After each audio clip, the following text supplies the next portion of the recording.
Eu queria que você abrisse a sua Bíblia agora, segundo livro de Coríntios, capítulo 7, a partir do verso 2. Nós vamos continuar a meditar na palavra de Deus. Temos estudado esse livro sequencialmente, os textos, e chegamos agora em 2 Coríntios 7, a partir do verso 2 em diante, onde a palavra do Senhor nos diz assim, 2 Coríntios 7, a partir do verso 2: pedimos que vocês nos acolham em seu coração. Não tratamos ninguém com injustiça, não prejudicamos ninguém, não exploramos ninguém. Não falo para condenar vocês, porque eu já disse que vocês estão em nosso coração para junto morrermos e vivermos. Estou sendo bem franco com vocês e tenho muito orgulho de vocês.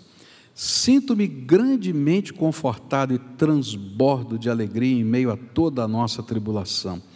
Porque quando chegamos à Macedônia, não tivemos nenhum alívio.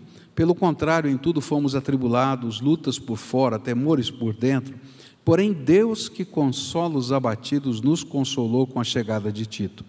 E não somente com a chegada dele, mas também pelo consolo que recebeu de vocês.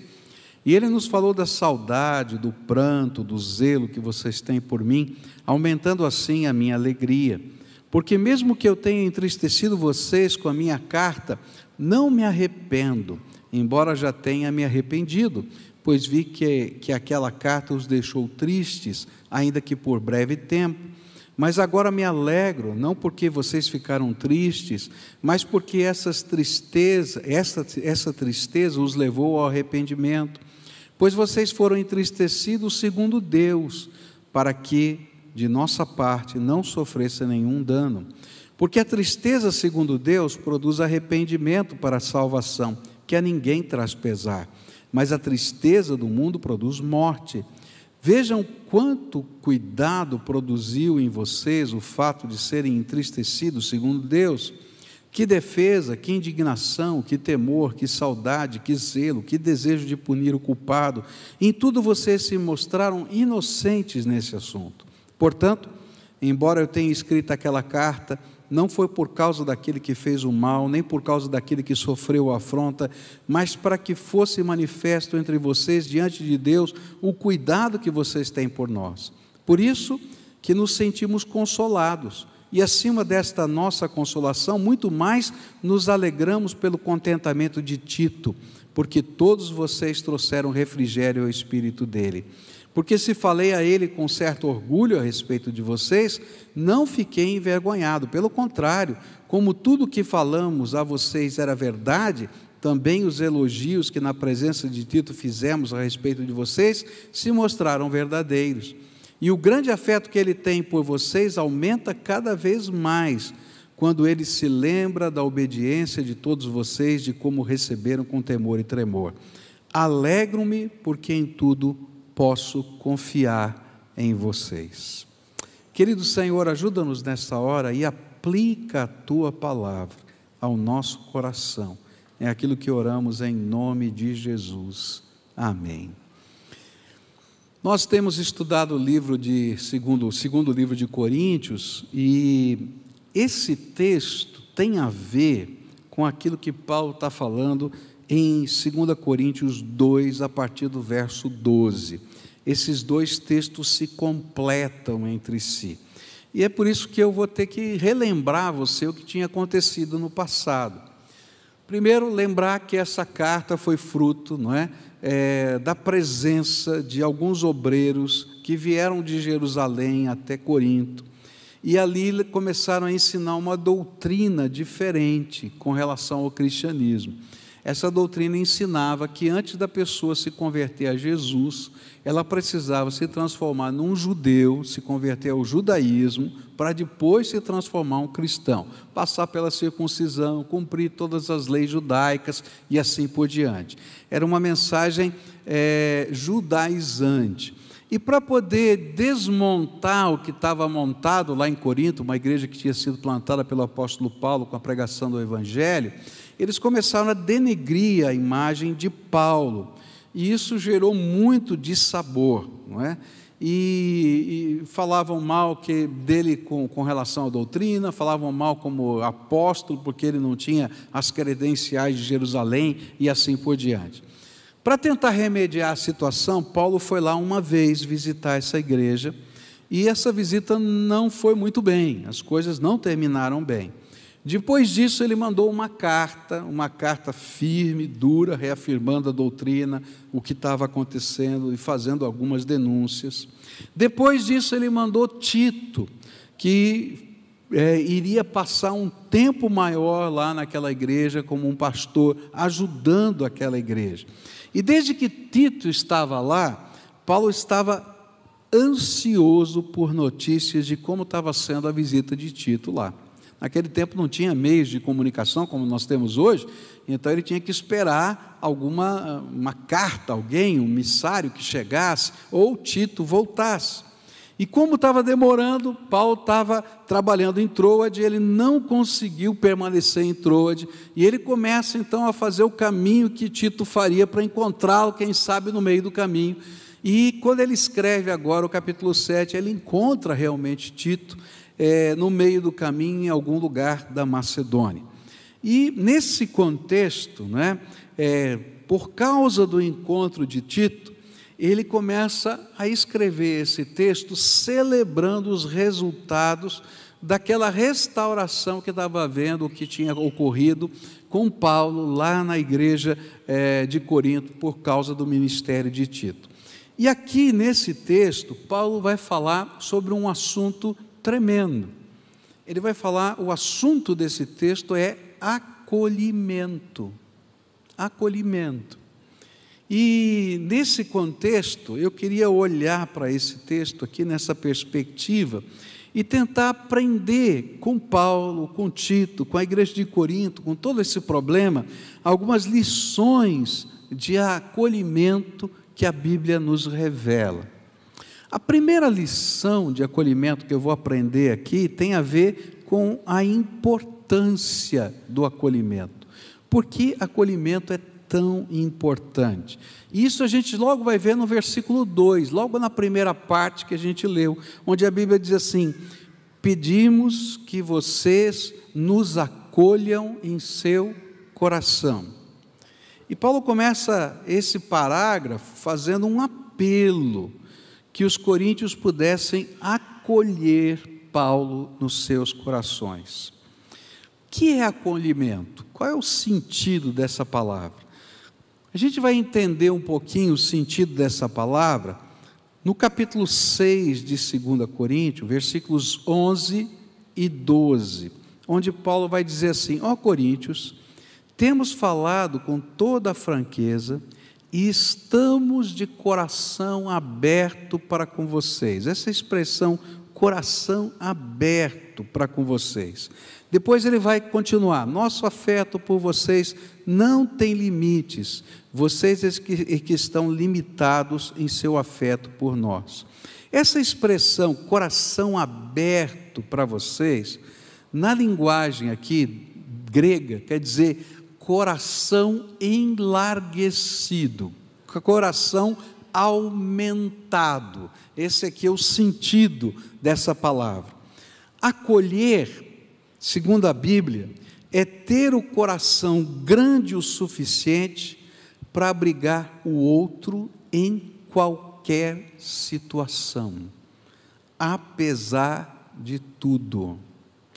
Acolher é muito fácil quando a gente é bem tratado. Acolher é muito fácil quando alguém demonstra amor para conosco. Acolher é muito fácil quando tudo está bem, né? Agora, acolher quando alguém está pisando no calo da gente, esse negócio é complicado. Não é verdade? Mas Paulo está dizendo que a gente tem que aprender uma bênção que Deus está nos dando com relação ao acolhimento, que é aprender com Deus a enlarguecer o nosso coração, a crescer o nosso coração, para abrigar o outro em qualquer situação da vida. E para confirmar esse entendimento, logo no versículo 3, que nós lemos do capítulo 7, ele enfatiza: Não falo para condenar vocês, porque eu já disse que vocês estão em nosso coração para junto morrermos ou vivemos. Ou seja, eu não estou aqui pegando no pé ou falando qualquer coisa porque eu queira condenar vocês. Eu quero dizer para vocês que o meu coração já cresceu em direção a vocês e não adianta, querendo ou não querendo, eu vou abrigar vocês no meu coração.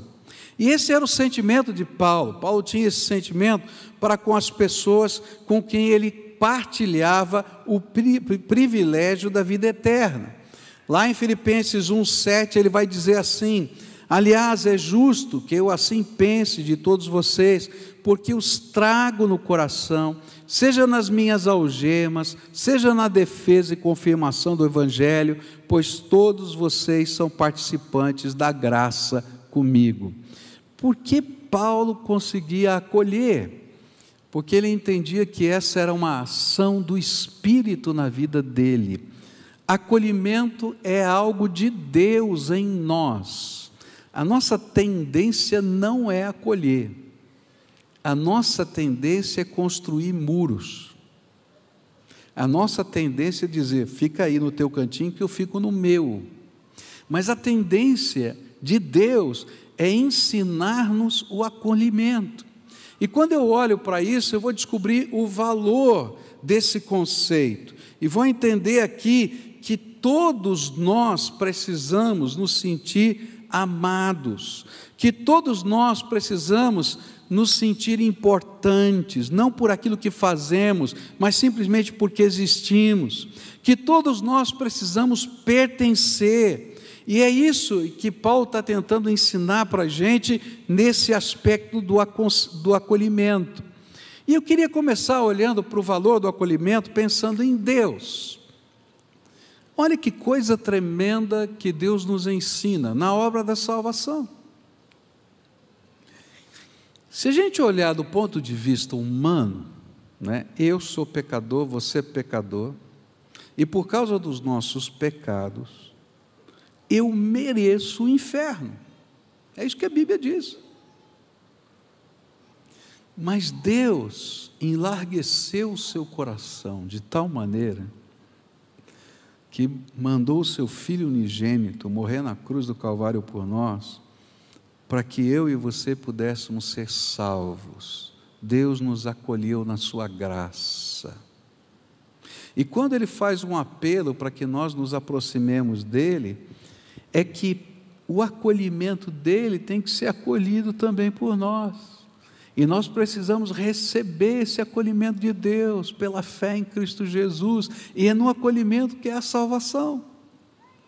Agora eu queria dizer para você que a obra do acolhimento de Deus na nossa vida, que é o modelo do nosso acolhimento, não parou na salvação.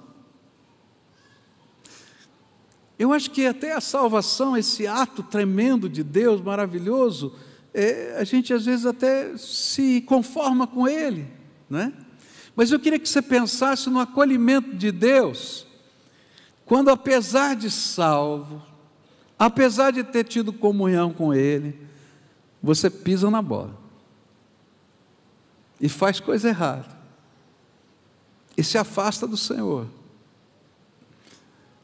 e às vezes você está todo quebrado, todo arrebentado, caquinho para tudo quanto é lado, e o Deus de toda graça vai outra vez juntar os pedacinhos e acolher você e fazer de novo uma obra de arte que você tinha estragado.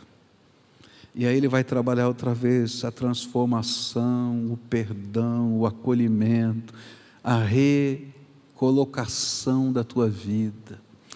Por isso, a gente tem que entender o valor dessa bênção que é ser acolhido e acolher, que faz parte da nossa essência. Mas eu não posso olhar só para a minha relação espiritual. Acolhimento é tremendamente importante nas famílias. Gente, quanta família está sofrendo, e sofrendo muito, porque falta acolhimento. Porque a gente não sabe lidar com os problemas, porque a gente não sabe lidar com as dores da alma, porque a gente constrói muros e a gente não aprende a se reconectar outra vez. E muitas vezes uma família só vai poder ser transformada e resgatada pelo poder do acolhimento. Eu me lembro de uma família que estava vivendo uma situação muito complicada, muito difícil. 4 pessoas na família, papai, mamãe, filho e filha, não é? O filho e o pai têm uma briga tremenda, a ponto do menino sair de casa, e nessa sua rebeldia saiu de casa, e aquela situação ficou muito complicada, a casa dividida, e aí a mamãe e a filha tomaram uma decisão, e a decisão foi orarem por essa situação e pedir sabedoria de Deus. E um dia estavam orando e o Espírito Santo tocou o coração da mamãe, e o Espírito Santo tocando o coração da mamãe disse para a filha: olha, Deus está me ensinando, tocando o meu coração, que eu preciso semear amor até o coração do meu filho explodir. Aí elas começaram então a orar nesse sentido: Senhor, ajuda-nos a semear amor até o coração do menino explodir. E assim foi, e várias situações aconteceram, de rebeldia, problema, isso, aquilo outro, até que um dia, e ninguém sabia dessa oração, ninguém sabia dessa frase, ninguém sabia de nada, o menino chega para a mãe e diz assim: mãe, eu não aguento mais, para de semear amor no meu coração, porque eu estou explodindo. E ela disse: aleluia, Deus ouviu a minha oração, eu quero que exploda esse coração de tanto amor.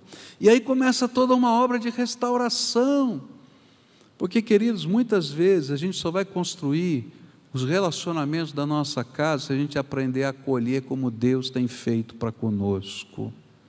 Eu me lembro de uma outra família, e essa situação estava acontecendo entre marido e mulher, uma situação muito complicada, difícil, à beira da separação, problemas imensos. E aí a esposa começou a orar e Deus colocou no coração dela: você quer ver a tua família restaurada? Você quer ver a tua casa construída? Então eu tenho um desafio para você. Você vai amar incondicionalmente o teu marido. Uau! Esse é um negócio complicado.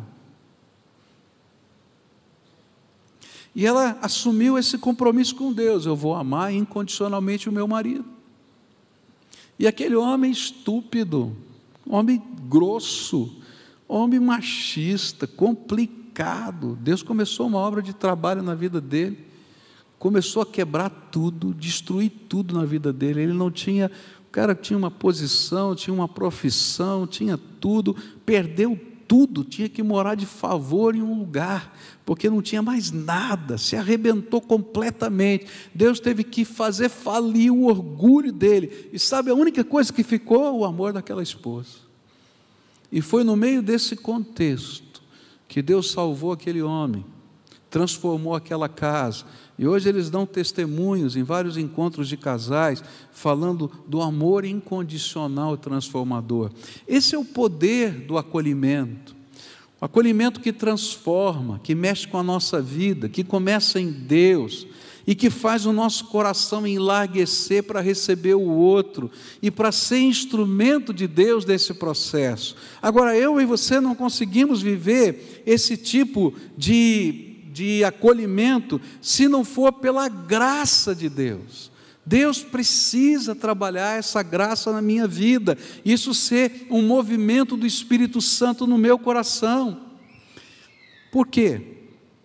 Porque muitos de nós vivemos essa profunda necessidade, mas não sabemos viver o sacrifício que representa entregar esse acolhimento. Querido, eu quero dizer para você que a gente precisa de acolhimento, não somente com relação a Deus, não somente com relação à família, mas eu preciso de acolhimento na casa de Deus. Se você é aquele crente que vem aqui no domingo, louvado seja Deus, gosto de ver você aqui, mas se você senta no banco e vai embora, e você não acolhe ninguém, nem é acolhido por ninguém, eu quero dizer para você que você está na rota de se esfriar. Por quê? Porque a igreja é o corpo de Cristo, é a comunidade dos santos, é o povo de Deus, e isso a gente vive nos relacionamentos. Então, eu queria dizer para você, pelo amor de Deus, por favor, participa de uma célula, porque naquela célula a gente vai aprender a viver acolhimento, a gente vai falar um com o outro, vai orar um pelo outro, vai conhecer um ao outro, vai ajudar um ao outro. Tem defeito? Claro que tem. Você também não tem defeito? Tem aqui alguém que não tem defeito? A célula vai ter a soma de todos os defeitos de todo mundo, mas vai também ter a qualidade, não é? Das qualidades de todo mundo somada, e ainda amplificada pela graça de Deus. A gente precisa de acolhimento. Se você é aquele tipo de crente que está nos assistindo pela televisão, pela internet agora, eu quero dizer para você, está perdendo grande parte da bênção. Participa da comunhão do povo de Deus. É diferente a gente adorar a Deus aí e adorar no meio do povo de Deus. Tem uma comunicação espiritual que não dá para transmitir pelas ondas da televisão, do rádio, da internet. É algo diferente do espírito que está acontecendo. E há uma comunicação ainda mais abençoadora quando a gente pode estar junto com as pessoas, e a gente pode aprender uns com os outros, e a gente pode desenvolver valores na nossa existência. Por isso, a Bíblia está ensinando do valor do acolhimento, e Paulo vai nos desafiar a viver esse acolhimento. O desafio de Paulo é: olha, recebam o meu acolhimento, mas aprendam também a dar acolhimento.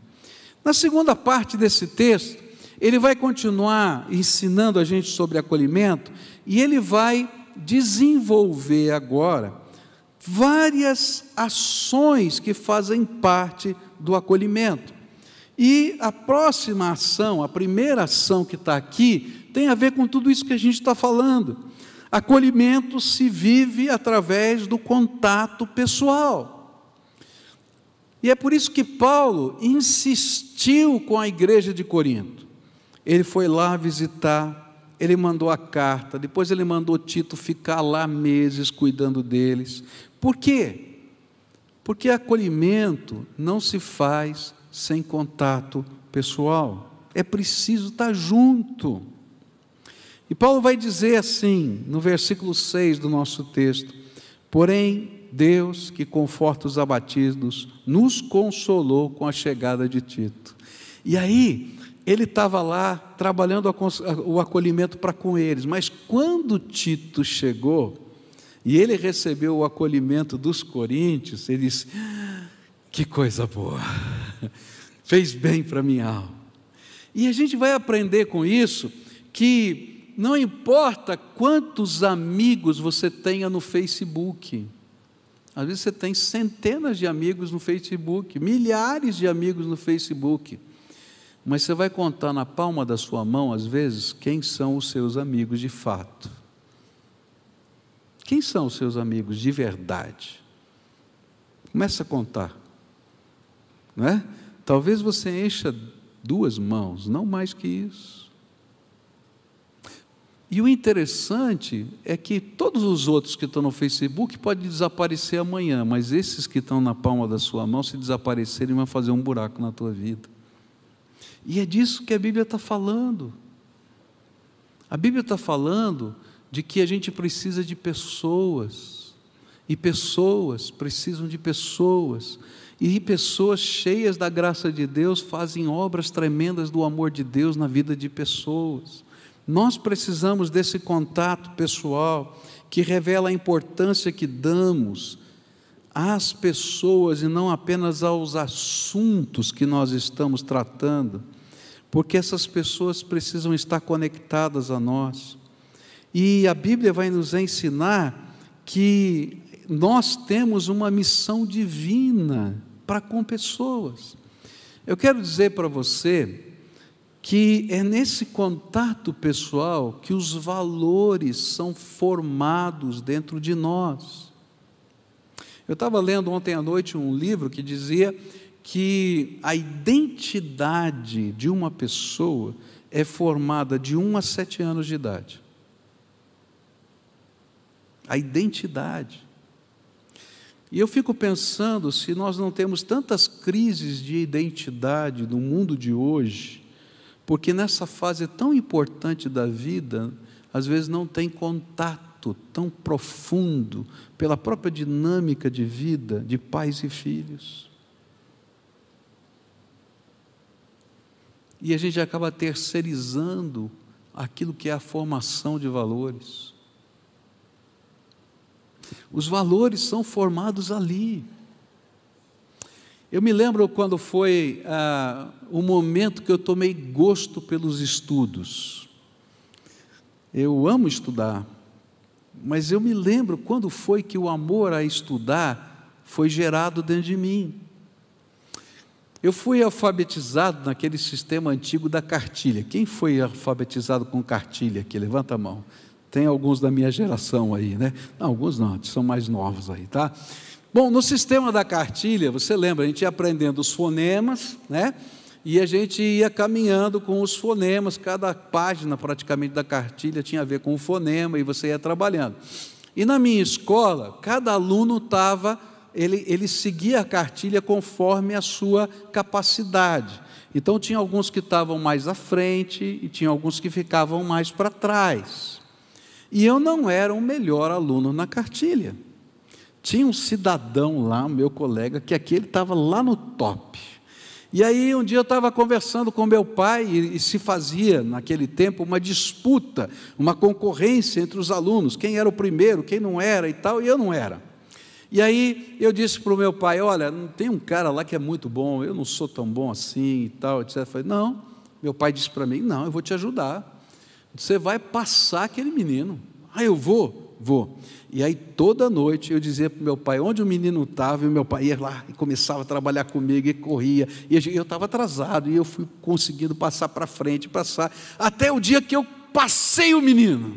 E quando eu passei o menino, eu cheguei em casa feliz da vida, pulando de alegria. Meu pai pulou também, foi na padaria, comprou um bolo, fez festa e tal. E eu disse, que coisa gostosa estudar. É tão interessante isso, que os pedagogos dizem hoje, tá, que as crianças que vão melhor na escola são aqueles que os pais se envolvem na educação dos seus filhos. O que a gente está aprendendo com isso? É que valores, que vida, a gente não aprende sem acolhimento, sem vida na vida. A fé é construída com vida na vida. Os princípios são construídos com vida na vida. Os princípios de vida, elas não são colocados com um sermão ou com uma série de regras que eu coloque lá na geladeira de casa. Por quê? Porque a psicologia vai nos ensinar que quando eu retirar a figura do punidor e da punição, as regras vão ser quebradas. Como é que esses valores começam a ser introjetados? É quando a gente aprende na vida das pessoas significativas, que nos acolhem, que aquilo tem sentido, que aquilo tem valor. E aí essas pessoas desaparecem da nossa história, mas os valores não saem do nosso coração. E é disso que Paulo está falando. Ele está dizendo o seguinte, olha, entenda como Deus trabalha, entenda como a igreja é importante, entenda como a família é importante, e não parem de investir um na vida do outro. E não somente quando tudo vai bem, mas principalmente quando tem alguém pisando no seu calo, porque é no enlarguecer do coração que as coisas começam a ser transformadas no dia a dia da nossa vida. Quando eu penso em toda essa realidade, eu me sinto desafiado. Desafiado como pastor, desafiado como pai, desafiado como marido, desafiado como avô, porque Deus está me chamando para uma missão acolhedora. Eu tenho uma missão a cumprir, e eu posso fazer diferença na vida de alguém, mas ao mesmo tempo, como eu sou abençoado, quando várias expressões de acolhimento chegam na minha vida. Quantas vezes você estava desanimado, achando que não ia dar certo, que não ia conseguir, e Deus mandou uma expressão do acolhimento dEle na tua vida? Às vezes uma palavra, às vezes um gesto, às vezes um sorriso, às vezes simplesmente alguém que ficou do teu lado. Eu me lembro de uma morte que aconteceu de uma criancinha, e ali estava a célula, não é? E eu cheguei junto, e não tinha o que falar, estava doendo demais. Mas tinham 2 homens da célula, com o papai daquela criança, que não largavam aquele homem, em todo lugar que ele fosse. E eu fiquei pensando, que coisa linda que está acontecendo aqui. Porque às vezes a gente não tem o que falar, mas a gente está junto e está dizendo, estou aqui, pode contar comigo. E às vezes são pequenos gestos que constroem as grandes marcas da nossa existência. Eu vim aqui hoje desafiar você a viver 2 aspectos desse acolhimento. O primeiro, busque ser acolhido.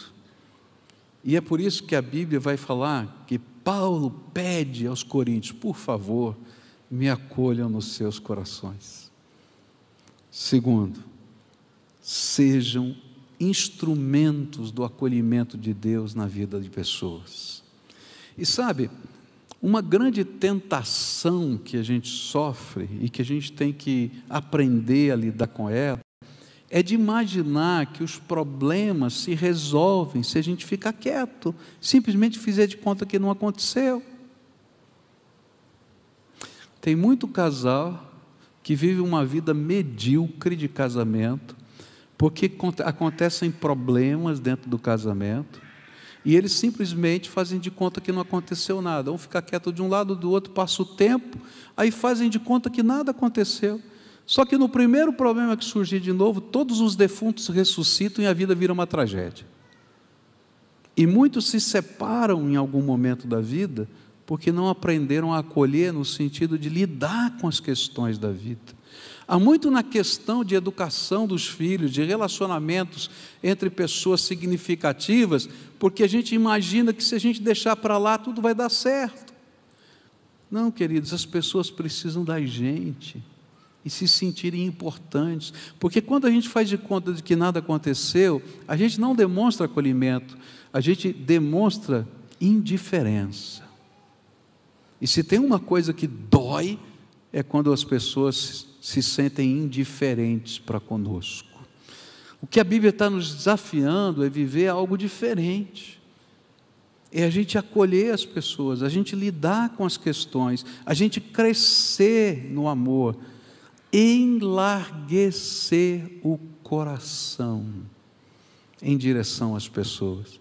E não entender que isso não é vivido simplesmente quando a gente deixa as coisas acontecerem. Davi foi uma das pessoas que deixou as coisas acontecerem na sua estrutura familiar e só gerou tragédia. Tanta coisa ruim aconteceu com Davi, porque ele não queria lidar com as questões. E os filhos se sentiram, especialmente Absalão, se sentiu tão abandonado pela indiferença do pai, que não sabia lidar com as questões. Acolher, queridos, é enlarguecer o coração, não somente para passar a mão na cabeça, mas ter a coragem de ter o contato pessoal para construir coisas melhores e novas. Por isso o apelo de Paulo é, por favor, me acolham. E por favor, recebam o acolhimento que eu tenho para dar.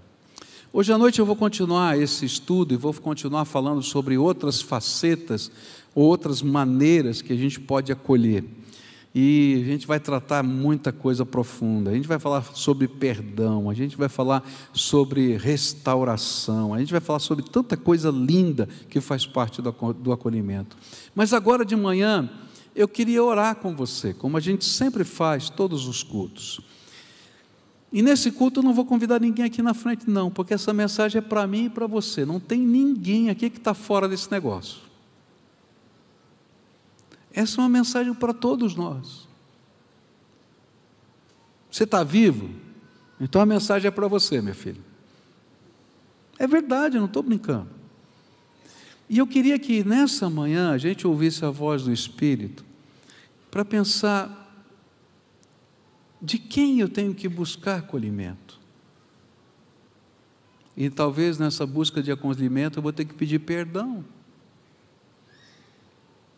porque eu estou deixando muita coisa enterrada que não vale a pena ficar enterrada. E para outros, talvez o Espírito Santo está dizendo: olha, eu quero desafiar você a ter um amor incondicional, a ponto de semear amor para explodir o coração de alguém. E é interessante porque quando a gente se afina com o projeto de Deus, Deus não trabalha unilateralmente. Enquanto Ele pede uma coisa para mim, Ele já está trabalhando no coração do outro. Às vezes pode demorar, e se a gente olhar para o texto da Bíblia, a gente vai perceber que não foi tão rápido. Paulo tentou a primeira vez, ele poderia ter desistido. Ele tentou a segunda vez, ele poderia ter desistido. Ele tentou a terceira vez, louvado seja Deus, deu certo. Mas eu creio que se não tivesse dado certo, ele tentaria a quarta, a quinta, a sexta, a sétima vez. Especialmente quando as pessoas são significativas para nós.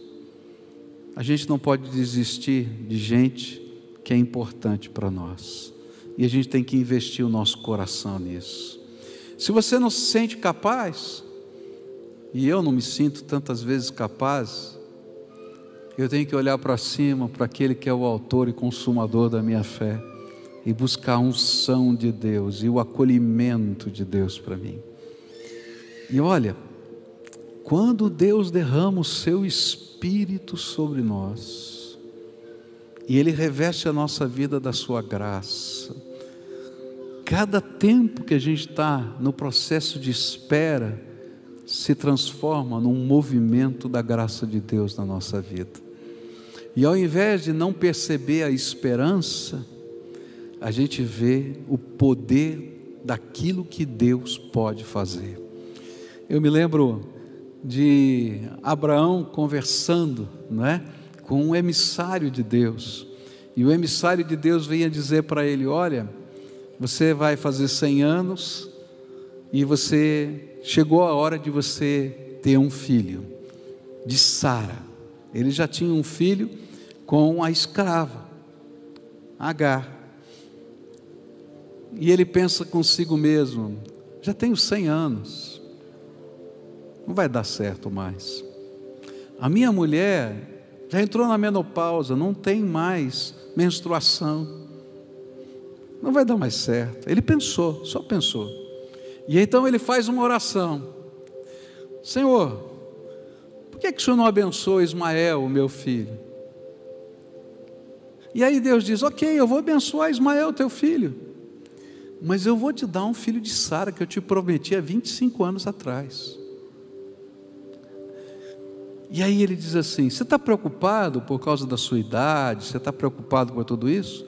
E aí o emissário do Senhor diz para ele assim: existe alguma coisa difícil para Deus? Toda vez que a gente entra nesse processo de acolhimento, a gente vai encontrar coisas muito grandes e difíceis. Mas quando a gente busca a graça de Deus para isso, o Senhor vai perguntar para a gente: filho, existe alguma coisa difícil para mim? E aí, motivado por uma fé renovada, pelo encontro com o Senhor, porque Abraão, o pai da fé, teve que ter a sua fé renovada no encontro com o Senhor, a gente continua no processo do acolhimento. Eu queria orar com você nessa manhã, você concorda com isso? E eu queria que nessa primeira oração você curvasse a sua fronte e a essa altura o Espírito Santo já falou com você alguma coisa. Então responde para Deus e diz assim: Senhor, me ajuda nessa questão lá em casa, me ajuda com minha esposa, me ajuda com meu marido, me ajuda com meu filho, me ajuda com meu pai, me ajuda com o meu irmão. Eu não sei, porque se a gente não começar em casa, a gente não vai conseguir ir para lugar nenhum. E às vezes vai vir até um sentimento de hipocrisia. A gente faz lá fora, mas não é capaz de fazer aqui dentro. Então começa na tua casa, pede sabedoria de Deus.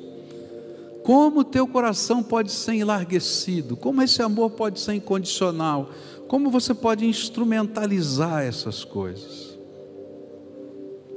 E pede graça de Deus.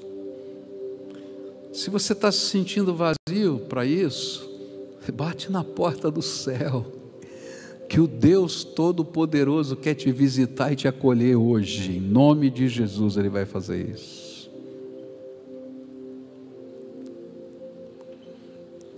Mas depois não para na tua casa. Pensa nas pessoas que você pode acolher e em como você pode realimentar a força do acolhimento na tua vida. Quem sabe hoje seja o dia de você fazer um voto com Deus, de participar de uma célula, de ser membro da igreja, de se envolver com o ministério, porque nesses processos Deus realimenta o nosso acolhimento. Pede graça para Deus. Agora eu quero orar por você. Pai querido, todos nós estamos aqui na tua presença, porque essa palavra veio para todos nós.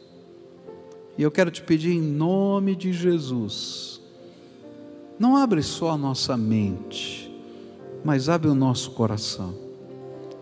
Primeiro para te receber na plenitude da tua graça e poder desfrutar do teu acolhimento, porque alguns de nós temos andado, quem sabe, Senhor, meio frios, meio acomodados, e o teu amor quer nos impulsionar na direção do teu projeto, do teu propósito.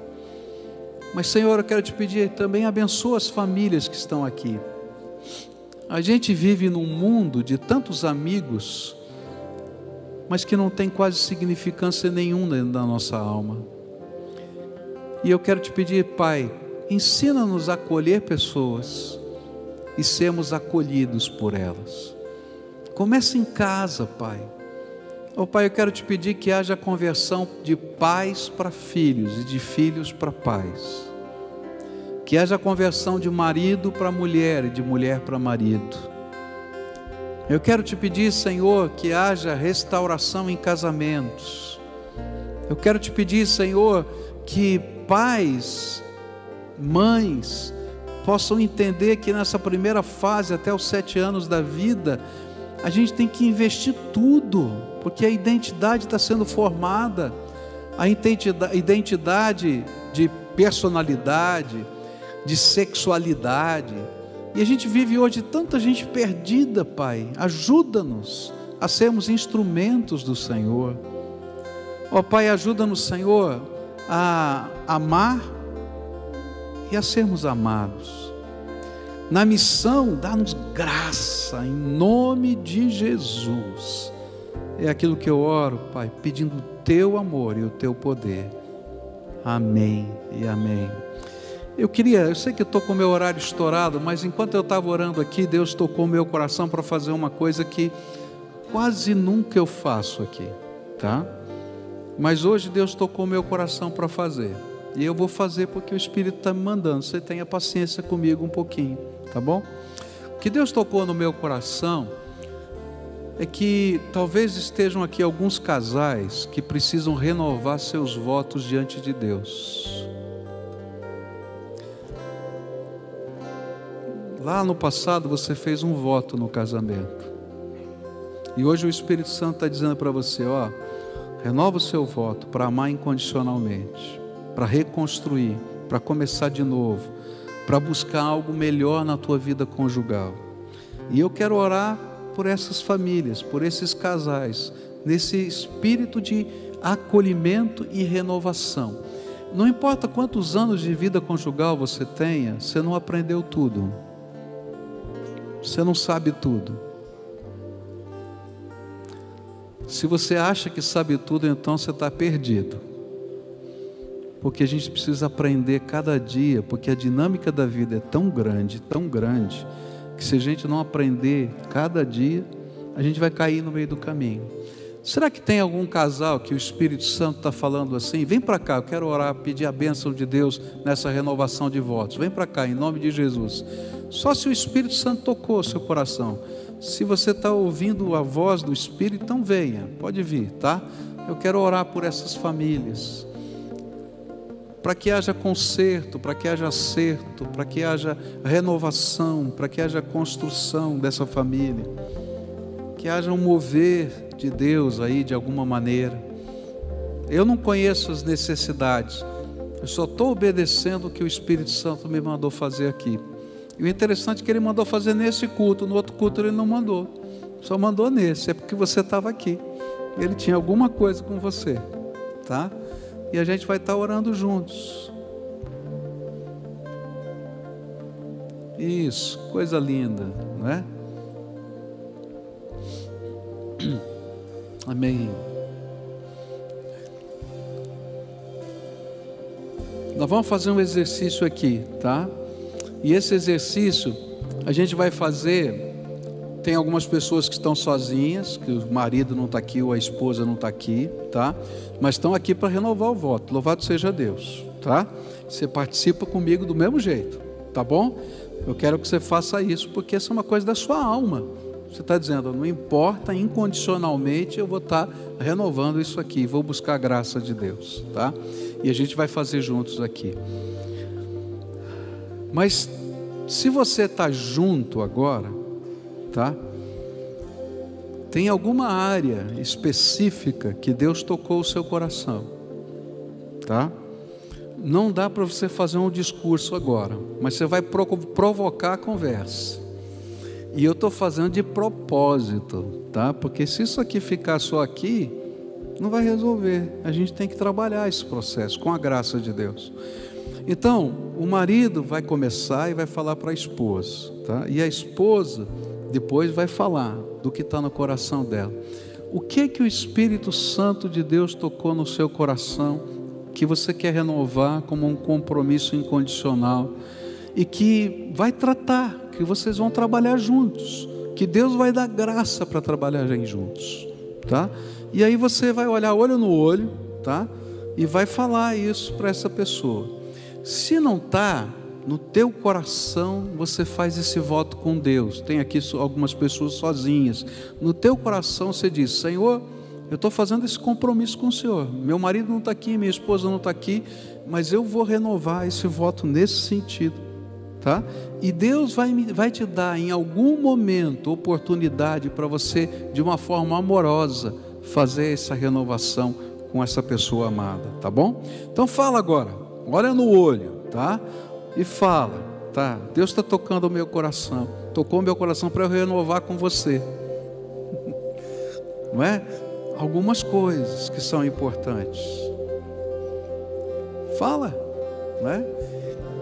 O silêncio nessa hora vai doer muito. Toma coragem.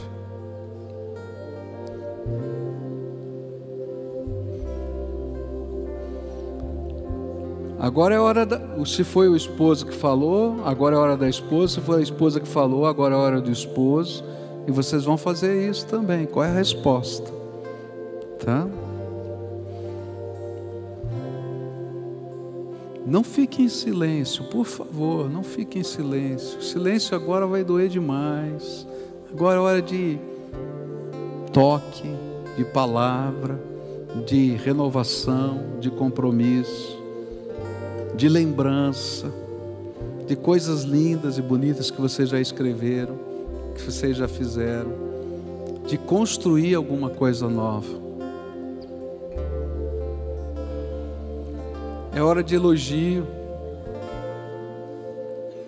Agora eu quero orar por vocês, tá bom?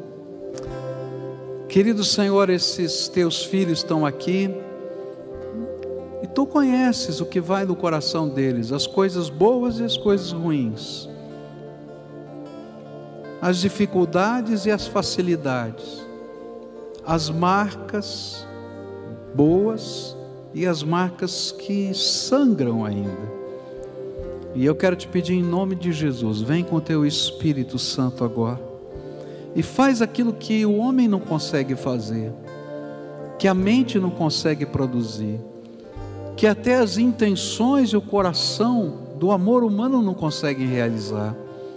E de uma maneira extraordinária começa a trabalhar a transformação. Ó Pai, às vezes o nosso coração está duro, porque está tão machucado de tantas coisas que aconteceram, que a gente tem medo de quebrar um muro e se machucar de novo. Mas eu quero te pedir agora, Pai, que o Senhor dê uma santa ousadia para enlarguecer o coração além dos muros, para que haja conserto, de tal maneira que essa casa seja abençoada pelo Senhor, bendita do Senhor, que essa família seja restaurada pelo Senhor, e as coisas boas se amplifiquem, e aquelas que estavam não tão boas sejam tratadas pelo teu Espírito. Ó Pai, faz desse povo bendito do Senhor, que o teu amor esteja superabundando em graça sobre qualquer situação da vida. É aquilo que eu oro em nome de Jesus. Amém e amém. Agora todo o povo de Deus em pé. Se você está com o teu marido, com a tua esposa, dá um beijo nele, dá um beijo nela, pode dar, isso é santo, tá? Fica com ele aqui para a gente terminar o culto, tá? Dá a mão para quem está perto de você agora e celebra conosco. Eu queria desafiar você. Aleluia, Carlos, seja bem-vindo, tá? Olha aqui, ó. Primeiro, hein? Carlos Eduardo trabalhou aqui com a gente na igreja, te conheço, querido, tá? E disse assim: eu quero voltar para casa, tá? Seja bem-vindo, louvado seja. Vamos dar uma salva de palmas para o Carlos Eduardo aqui, para a esposa dele que está aqui.